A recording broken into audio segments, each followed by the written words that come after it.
नमस्ते दोस्तों, मेरे YouTube चैनल में आप सभी का मैं फिर से एक बार स्वागत करता हूं। आज का हमारा जो टॉपिक है, जिसके बारे में मैं आपको बताने वाला हूं, वो है MHT CET 2021। इस साल का जो MHT CET का एंट्रेंस एग्जाम होने वाला है, उसका मैं कंप्लीट गाइडेंस, हर एक जो सवाल आपके माइंड में होगा उसका जवाब आपको इस वीडियो से मिल जाएगा। ओके, सो मेरा नाम है वैभव शिरपुरकर। बेसिकली एक मैकेनिकल इंजीनियर मैं हूं और मेरे चैनल पे आप हो ही तो आपको सब पता है कि केमिस्ट्री मैं आपको अभी ये पढ़ा रहा हूं इस पे। ओके, सो MHT CET का जो लॉन्ग फॉर्म है वो सबसे पहले तो क्या है? MHT CET यानी महाराष्ट्र कॉमन एंट्रेंस टेस्ट। और ये जो MHT CET एग्जाम है, ये कौन कंडक्ट करता है या किसके लिए कंडक्ट किया जाता है, तो उसके बारे में मैं आपको कुछ जानकारी देना चाहूंगा। तो सबसे पहले तो आपको ये जानना है कि ये स्टेट लेवल एंट्रेंस एग्जाम है, जो बी बीटेक यानी बैचलर ऑफ इंजीनियरिंग या बैचलर ऑफ टेक्नोलॉजी के जो एस्पायरेंट्स है, या फिर जिनको बी फार्मेसी करना है, या फिर एग्रीकल्चर कोर्स में आपको एंट्री करनी है। Okay, BTech agriculture. सो इन सब जो सारे कोर्सेस है, इसके जो भी government as well as private institution है, जिनको हम प्राइवेट कॉलेजेस बोलते हैं या गवर्नमेंट कॉलेजेस बोलते हैं, ऑल ओवर द महाराष्ट्र, ये इसके लिए ये एंट्रेंस टेस्ट ली जाती है। और as per the changes made by DTE का लॉन्ग फॉर्म शायद आप किन लोगों को पता नहीं होगा, तो इसका लॉन्ग फॉर्म है डायरेक्टरेट ऑफ टेक्निकल एजुकेशन। तो इन्होंने जैसे गाइडलाइन दी है, उसके हिसाब से ये जो एग्जाम है, ये हर साल सीबीटी मोड यानी के ऑनलाइन मोड में कंडक्ट की जाती है, जिसको हम कंप्यूटर बेस्ड टेस्ट बोलते हैं। अब बात करें डिफिकल्टी लेवल की, तो डिफिकल्टी लेवल जो है इसका, वो जेईई मेंस जो आईआईटी का एग्जाम होता है उसके हिसाब से रहता है, फिजिक्स केमिस्ट्री और मैथमेटिक्स के लिए। और जो नीट का एग्जाम है, बायोलॉजी का जो पेपर रहता है इसमें, वो जो नीट का जो एग्जाम रहता है उसका जो डिफिकल्टी लेवल है, उस हिसाब से यहां पे डिसाइड किया जाता है। ओके, नेक्स्ट, कौन कौन एमएचसीईटी देने के लिए इलिजिबल है? तो देखिए, आपको तो सबसे पहले पास करना है 12 का एग्जामिनेशन। अभी भी 12 के एग्जामिनेशन के बारे में कुछ नोटिफिकेशन नहीं आया है। और सब्जेक्ट जो रहेंगे वो आइदर पीसीएम और पीसीबी, कुछ लोग चारों भी लेते हैं, पीसीएम भी। ओके, तो सबसे पहले तो ये आपको एग्जाम क्लियर करना पड़ेगा। दूसरा है इसमें मार्क्स का क्राइटेरिया। 12th का एग्जाम पास करने के बाद जो जनरल कैटेगरी का स्टूडेंट्स है, जिसको हम ओपन कैटेगरी बोलते हैं, उसको कम से कम 50% मार्क्स लाने हैं पीसीएम या पीसीबी में। ओके, तो ये सबसे पहला क्राइटेरिया हो गया। और जो रिजर्व कैटेगरी वाले हैं, ओके, या फिर पर्सन विथ डिसेबिलिटी के जो कैंडिडेट्स हैं, उनको कम से कम 45% मार्क्स लाने पड़ते हैं पीसीएम या पीसीबी के लिए। ओके, तो ये रहा इलिजिबिलिटी क्राइटेरिया। दूसरा, अभी हम जानने वाले हैं एमएचटी सीईटी के एग्जाम के पैटर्न के बारे में। तो कंडक्टिंग बॉडी जो है, मैंने आपको बताया कि ये जो एग्जाम है ये कौन कंडक्ट करता है, तो state common entrance test cell करके एक इंडिपेंडेंट बॉडी है महाराष्ट्र स्टेट का, तो ये सारे एग्जाम्स कंडक्ट करते हैं। एग्जाम का मोड जो है आपका, वो ऑनलाइन मोड होने वाला है। और सबसे बड़ी बात, सबसे इंपॉर्टेंट बात यहां पे आपको देखनी है कि यहां पे निगेटिव मार्किंग नहीं है। ओके, तो ये सबसे अच्छी बात है। अब यहां पे कुछ पर्टिकुलर्स दिए हुए और उसके डिटेल्स दिए हुए। तो सबसे पहले है एग्जाम का मोड, वो जो मैंने अभी आपको पहले ही बता दिया है, सीबीटी है, यानी कि कंप्यूटर बेस्ड टेस्ट है। इसका जो ड्यूरेशन है वो आता है 3 घंटे का। 3 घंटा यानी 180 मिनट, 180 मिनट्स का इसका पेपर रहेगा। और इसमें टोटल 3 सेक्शंस रहेंगे दोस्तों। सेक्शन 1 जो रहेगा वो मैथमेटिक्स का रहेगा, सेक्शन 2 जो रहेगा वो फिजिक्स और केमिस्ट्री का रहेगा, और सेक्शन 3 जो रहेगा ये बायोलॉजी का रहेगा। अब जो लोग बी फार्मेसी के लिए जाने वाले हैं या फिर पर्टिकुलरली जो इंजीनियरिंग को नहीं जाने वाले हैं, उनको मैथमेटिक्स को और रहेगा बायोलॉजी। ओके, सो ये आपको ध्यान में रखना है। ओके, और जो कंपलसरी इंजीनियरिंग को जाने वाले हैं उनके लिए ये बायोलॉजी नहीं रहेगा। आपको खाली 2 सेक्शन अटेंड करने इसमें, एक सेक्शन फर्स्ट और दूसरा सेक्शन सेकंड। ओके, अब इनका मीडियम क्या रहेगा?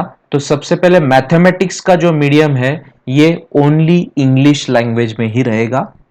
सेक्शन 2 आप जो रिक्वेस्ट कर सकते हैं इंग्लिश, मराठी या उर्दू में रहेगा, और सेक्शन 3 भी इंग्लिश, मराठी या उर्दू में रहेगा। ओके, तो ये रहा एग्जाम के पैटर्न के बारे में।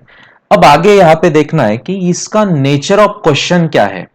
तो ऑब्वियसली बाकी जो एग्जाम्स है, जैसे नीट एग्जाम है, जैसे कोई भी एंट्रेंस एग्जाम अभी चलते हैं, उनमें सभी में एक ही पैटर्न चलता है, वो है एमसीक्यू पैटर्न, जिसको हम मल्टीपल चॉइस क्वेश्चन बोलते हैं।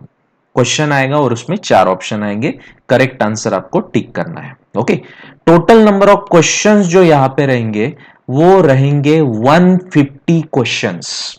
ओके, आप पीसीएम दे रहे हो या पीसीबी दे रहे हो। अब रही बात मार्किंग स्कीम की, तो जो सेक्शन 1 है आपका, सेक्शन 1 यानी कौन सा था? मैथमेटिक्स। उसमें 2 marks will be given for each correct answer. अगर आपका उसमें एक क्वेश्चन राइट आता है, करेक्ट आता है, तो आपको 2 मार्क्स मिलने वाले हैं, यानी कि डबल। ओके, सेक्शन 2 जो रहेगा, जो कि फिजिक्स और केमिस्ट्री का रहेगा, इसमें 1 मार्क रहेगा फॉर ईच करेक्ट रिस्पॉन्स। और सेक्शन 3 जो रहेगा, जो बायोलॉजी का सेक्शन रहता है, जिसमें बॉटनी और जूलॉजी 2 सेक्शन रहेंगे, 2 सब सेक्शंस रहेंगे, इनमें 1 मार्क आपको दिया जाएगा for the correct response. Okay, और there will be no negative marking. ये सबसे बड़ा बेनिफिट है।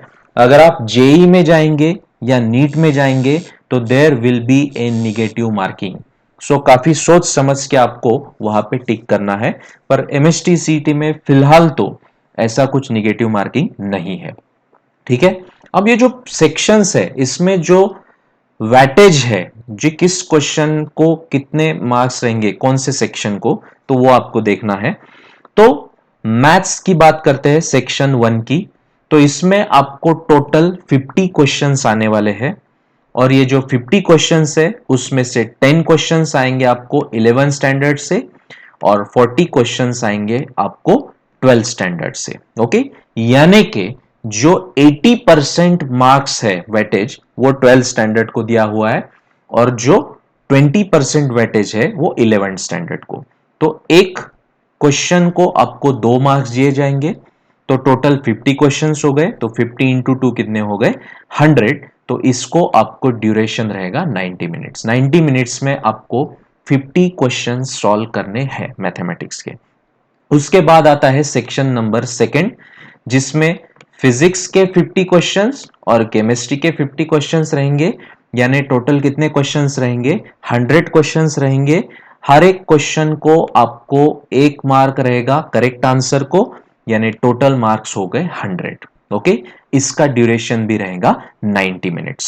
सो 90 प्लस 90 कितना हो गया? 180। जो भी बच्चे इंजीनियरिंग को जाने वाले हैं या बी बीटेक को जाने वाले हैं, तो उनको पहले 2 सेक्शंस ही अटेम्प्ट करने हैं, जो कि 100 प्लस 100 यानी 200 मार्क्स के रहेंगे, जिनमें 180 मिनट्स ये उनका ड्यूरेशन रहेगा। और कुछ लोग जो फार्मेसी के लिए जाएंगे, जो जिनको बायो लेना है, तो बायोलॉजी में 2 पार्ट आते हैं, मैंने आपको बताया था। एक आता है बॉटनी और दूसरा आता है जूलॉजी। तो बॉटनी के यहां पे 50 क्वेश्चंस रहेंगे आपको, और जूलॉजी के 50 क्वेश्चंस। ओके, 10 प्लस 40, ये बात आप ध्यान में रखिए, यानी कि यहां पे भी 100 क्वेश्चंस टोटल रहेंगे। ओके, 1 मार्क हर एक क्वेश्चन के लिए, हर एक राइट आंसर के लिए आपको दिया जाएगा और ड्यूरेशन यहां पे फिर से रहेगा 90 मार्क्स। ओके, सो ये हो गया पूरा एमएसटी सीईटी का एग्जाम का वेटेज यानी कि पैटर्न। अब आगे हम देखते हैं कि ये क्वेश्चन पेपर जो आएगा आपको, इसमें सिलेबस क्या रहेगा। तो जो भी आपने 11th और 12th स्टैंडर्ड में अभी स्टेट बोर्ड में जो पढ़ा है, okay, so the question paper will cover syllabus of Maharashtra state board of secondary and higher secondary education. जो भी एचएससी में आपने पढ़ा है अभी, ओके, 11th और 12th में वही सिलेबस आपको रहेगा।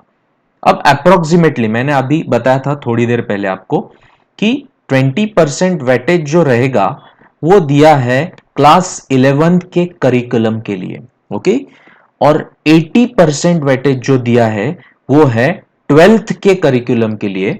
और ऐसा 20 प्लस 80, 20% 11th के क्वेश्चंस आएंगे और 80% 12th स्टैंडर्ड के क्वेश्चंस आएंगे।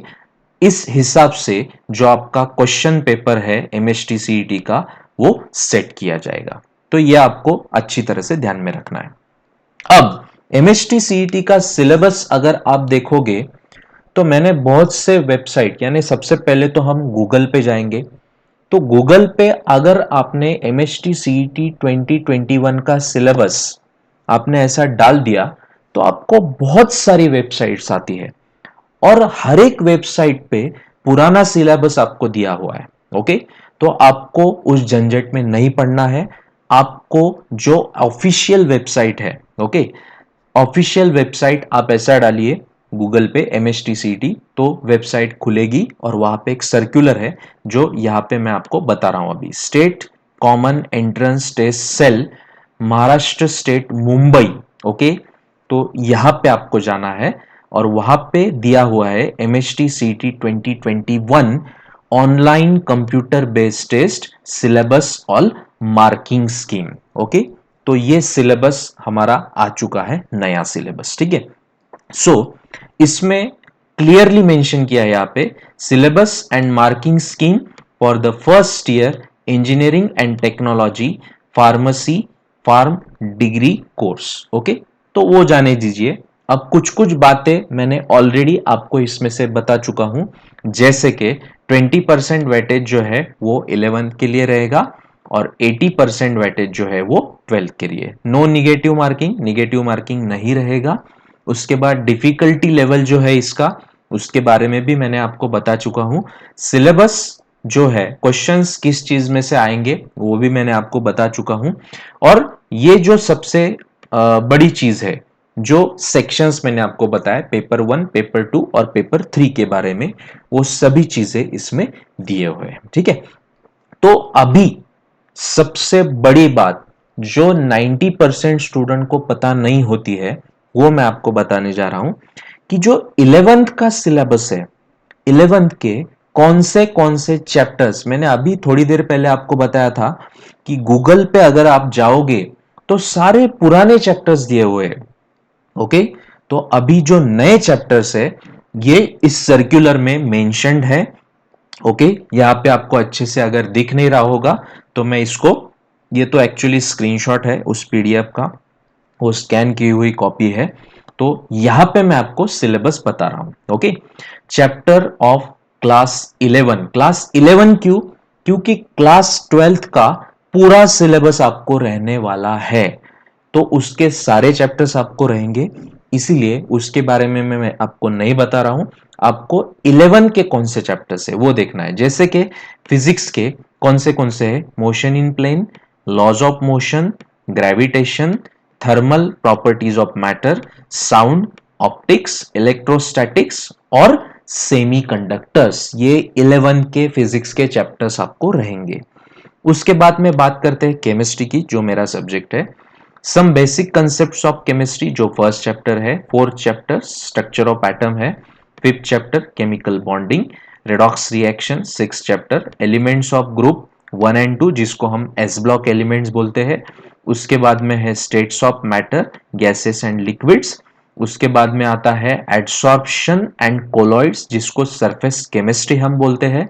उसके बाद हाइड्रोकार्बन्स आएगा, जिसमें अल्केन्स, अल्कीन्स, अल्काइंस और एरोमेटिक कंपाउंड्स आते हैं। और basic principles of organic chemistry, यानी कि 14 चैप्टर, जिसमें पूरा बेसिक पार्ट दिया हुआ है ऑर्गेनिक का। उसके बाद में बात करेंगे हम मैथमेटिक्स की, तो इसमें ट्रिग्नोमेट्री है, स्ट्रेट लाइन चैप्टर है, सर्कल है, मेजर्स ऑफ डिस्पर्शन है, प्रोबेबिलिटी, कॉम्प्लेक्स नंबर्स, उसके बाद में परम्यूटेशन एंड कॉम्बिनेशंस आएगा, फंक्शंस आएगा, लिमिट्स आएगा और कंटिन्यूटी भी इसमें आएगा। और बात कर लेते हैं बायोलॉजी की, तो इसमें आएगा बायोमोलिक्यूल्स 11th में से, रेस्पायरेशन एंड एनर्जी ट्रांसफर, उसके बाद में आता है ह्यूमन न्यूट्रिशन, उसके बाद में एक्सक्रीशन, और आखिरी टॉपिक जो है वो है ऑस्मो रेगुलेशन। तो 11th का ये पूरा का पूरा सिलेबस आपको एग्जाम में आने वाला है। ओके, अब इसमें और एक चीज है कि इसमें इस साल जो एग्जाम होने वाली है बोर्ड की, उसमें बहुत सा सिलेबस जो है वो डिलीट कर दिया गया है। तो जी, सही बात है, 11 का भी डिलीट कर दिया था और 12 का भी डिलीट कर दिया था। तो वो डिलीटेड सिलेबस आपको एग्जाम में नहीं आने वाला। जो आपने क्रॉस करके रखा होगा, जिसको आप नहीं पढ़ने वाले हैं बोर्ड एग्जाम में, तो वो नहीं पढ़ना है आपको एमएसटी सीईटी देने के वक्त। ओके, तो वो सिलेबस ऑलरेडी डिलीट किया हुआ है, उसके ऊपर क्वेश्चन नहीं आएगा, ये सीईटी सेल के सर्कुलर में दिया हुआ है। अब सबसे इंपॉर्टेंट बात आती है, जहां पे बहुत लोग रुक जाते हैं, बहुत लोग सोचने लगते हैं कि कौन से बुक्स एमएचटी सीईटी के लिए बेस्ट बुक्स है। तो मैं सब्जेक्ट वाइज आपको बताऊंगा। सबसे पहले बात करते हैं फिजिक्स की। तो फिजिक्स को आपको अगर डेप्थ में पढ़ना है, अगर आप जेई भी देने वाले हैं, अगर आप नीट भी देने वाले हैं और सीईटी भी देने वाले हैं, तो आपको डिटेल में पढ़ाई करना है, तो कंसेप्ट ऑफ फिजिक्स, इसके 2 वॉल्यूम्स है, वॉल्यूम 1, वॉल्यूम 2 बाय एच.सी. वर्मा, ये बुक आपके लिए सबसे बेस्ट रहेगा। ओके, अगर आप सिर्फ सीईटी के बारे में पढ़ना चाहते हैं, ओके, तो एम के दीक्षित, ये जो ऑथर है, पब्लिकेशन है, स्टैंडर्ड पब्लिकेशन है, अरिहंत पब्लिकेशन, ये बहुत अच्छा पब्लिकेशन है। ज्यादातर क्वेश्चंस इसमें से आते हैं और 90% बच्चे ये अरिहंत पब्लिकेशन का बुक लेते हैं, तो वो आप ले सकते हैं। उसके बाद में एमएचटी सीईटी का फिजिक्स का एक मार्वल पब्लिकेशन का बुक आता है, इसके ऑथर है ए जे बापट, इनका भी बुक अच्छा है, ये भी आप रेफर कर सकते हैं। और कुछ नए बुक्स भी आए हुए हैं, जिसमें Uttam MHT CET physics by doctor Shirish B Shrivastava, ये जो ऑथर है, इनका एक बुक है, वो भी आप रेफर कर सकते हो। ओके, अब बात करते हैं केमिस्ट्री की, जो कि मेरा सब्जेक्ट है। So complete reference manual for MHT CET chemistry. Okay, so ये आएगा अरिहंत पब्लिकेशन का, जो स्टैंडर्ड पब्लिकेशन है, मैंने बोला, ये आप ले सकते हैं। उसके बाद में मार्वल पब्लिकेशन का जो केमिस्ट्री का बुक है, जिसके ऑथर है मयूर मेहता, उसके बाद में चित्रा जोशी, रेखा दिवेकर, ये भी बुक अच्छा है, ये भी आप रेफर कर सकते हो।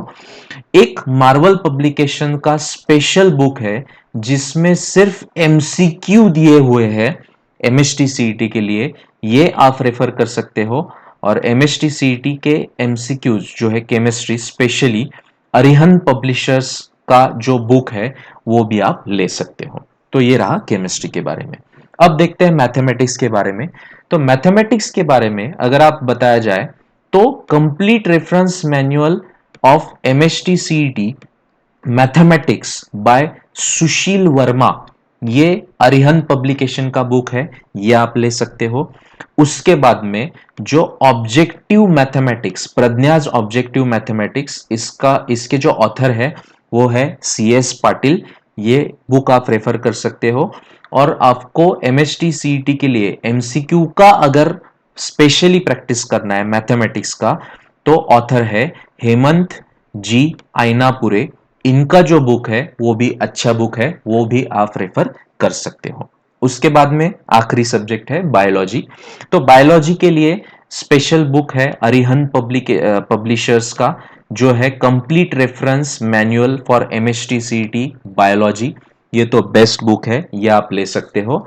और एक बुक जो है वो पॉपुलर बुक है for biology, which is written by doctor R K Manglik. Okay, ये है complete reference manual for the MHT CET biology. ये भी बुक आप ले सकते हो। तो ये रहा बुक्स के बारे में।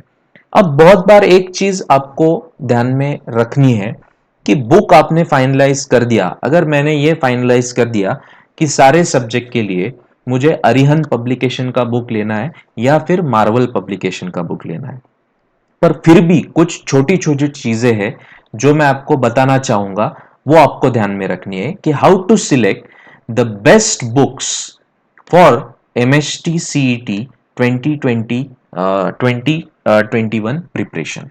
सो क्या क्या क्वालिटीज उसमें रहनी चाहिए। सबसे पहली चीज आपको यह ध्यान में रखनी है कि check for the latest edition of book. मैं ये क्यों बोल रहा हूं, ये चीज बहुत ज्यादा इंपॉर्टेंट है, क्योंकि सिलेबस जो है वो 1920 2019-20 जब आप 11th में एंट्री किया था और 2021 जब आप 12th में गए थे, तो सिलेबस ये बोर्ड का चेंज हो चुका है। तो पुराने बुक्स आप मत रेफर कीजिए जिनमें पुराने चैप्टर्स होंगे, तो लेटेस्ट एडिशन जो रहेगा बुक का वही आप लीजिए। मैं ये आपको बोल रहा हूं, ये बहुत ही इंपॉर्टेंट चीज है। दूसरी बात, अब बुक लेने के पहले हमको एक चीज भी एक्सपीरियंस से ध्यान में रखनी है कि वो जो बुक भी हम लेने वाले हैं उसके अंदर जो लैंग्वेज है ये इजीली हमको समझनी चाहिए। क्योंकि बहुत बार हम क्या करते हैं, क्लासेस लगाते हैं, जो क्लासेस के भी नोट्स रहते हैं तो उसमें इजी लैंग्वेज में दिया हुआ रहता है। तो सबसे इजी लैंग्वेज में जिस बुक में दिया हुआ है, इजीली अंडरस्टैंडिंग लैंग्वेज में, वो बुक आपको लेना है। दूसरा पॉइंट यहां पे ध्यान में रखिए। तीसरी चीज, a book covers all the topics that are a part of syllabus of MST CET. इस बुक में जो भी बुक आप लेने वाले हो, इसमें पूरा सिलेबस जो है वो कवर्ड होना चाहिए। और एक चीज, इसमें ये जो बुक आप लेने वाले हो उसमें सैंपल्स पेपर्स होने चाहिए, प्रैक्टिस पेपर्स। और जो एमएसटी सीईटी के प्रीवियस ईयर के जो क्वेश्चन पेपर है, जो भी क्वेश्चंस आए हुए हैं, ऐसे बुक्स भी आप रेफर कर सकते हो। तो ज्यादातर ऐसा होता है कि जो स्टैंडर्ड बुक्स है उसमें ये दिया हुआ रहता है, और कुछ स्पेशल बुक्स आते हैं जिसमें स्पेशली वो डिजाइन किए हुए रहते हैं एमएसटीसीटी क्वेश्चन पेपर के लिए। जैसे कि टारगेट पब्लिकेशन के बुक्स आते हैं जिसमें ओल्ड क्वेश्चन पेपर्स आपको मिलेंगे। ओके, तो वो भी आप रेफर कर सकते हो। ये रहा बुक्स के बारे में। अब सबसे इंपॉर्टेंट चीज जिसके बारे में हर एक बच्चा 12th स्टैंडर्ड का, जिसके बारे में एक्चुअल में वो वेट कर रहा है, वो है एग्जाम डेट्स। ओके, तो अभी तक 12th का जो एग्जाम है वो पोस्टपोन हो चुका है because of the corona second wave. Okay, covid second wave. तो अभी फिलहाल तो सीईटी के बारे में कुछ बताया नहीं गया है, पर मेरे हिसाब से जो एक्सपीरियंस है मैं आपको ये बता सकता हूं कि exam date will be announced soon. इसका अनाउंसमेंट जल्दी ही होगा, in the month of May होगा, लास्ट वीक तक हो जाना चाहिए। By the last week of May इसका अनाउंसमेंट हो जाना चाहिए। उसके बाद में पूरा प्रोसीजर शुरू होगा। ओके, और एंट्रेंस एग्जाम जो है वो लास्ट टाइम भी डिले हो गया था, अगस्त में लिया गया था। तो मुझे जो अभी भी लगता है, मेरा जो एक्सपीरियंस है उससे, कि इस साल भी अगस्त में ही एग्जाम होगा। क्योंकि नीट एग्जाम जो है, एनटीए नेशनल टेस्टिंग एजेंसी, उन्होंने ऑलरेडी बता दिया है कि नीट का एग्जाम जो है वो 1 अगस्त को होगा।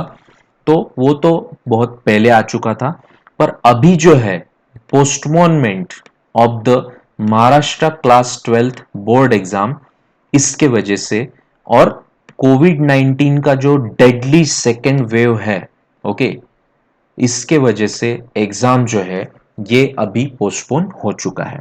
ओके, तो मेरी आप सभी से यही गुजारिश है कि आप घर में रहिए, सेफ रहिए। लॉकडाउन अभी और बढ़ने वाला है।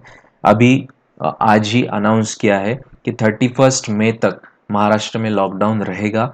शायद अगर केसेस कम नहीं हुए तो उसके बाद भी रहेगा। तो पीक अभी तो समझ में आ नहीं रहा है आ गया या आने वाला है, पर बहुत लोग बोल रहे हैं कि 4 लाख केसेस अभी आ रहे हैं इंडिया में, तो पीक आ चुका है। कई केसेस बढ़ रहे हैं, कई केसेस कम हो रहे हैं, तो हमको घर में रहना है।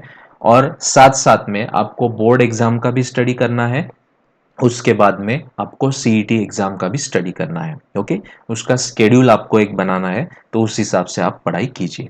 आपको अगर कोई यहाँ पे डाउट होगा तो ये मेरे कॉन्टैक्ट नंबर्स है, इस पे आप कांटेक्ट मुझे कर सकते हैं। ओके, कॉल किया तो भी चलेगा। अगर आप व्हाट्सअप करेंगे तो ज़्यादा बेटर रहेगा, क्योंकि व्हाट्सअप का रिप्लाई भी मैं आपको दे दूंगा। ठीक है, तो मेरा यूट्यूब चैनल, ये जो वीडियो है, ये आपको अगर पसंद आया हो तो इसको आप ज़रूर सब्सक्राइब कीजिए। टेलीग्राम पे भी मेरा एक चैनल है, वैभव सर्स केमिस्ट्री, उसको भी आप सब्सक्राइब कर सकते हैं। Okay, so thanks a lot, thank you for listening. Okay, stay home, stay safe. और ये जो कोरोना का सेकेंड वेव है वो बहुत डेडली है, तो इसमें आप घर में ही रहिए। Okay, God bless you, thank you all, thanks a lot.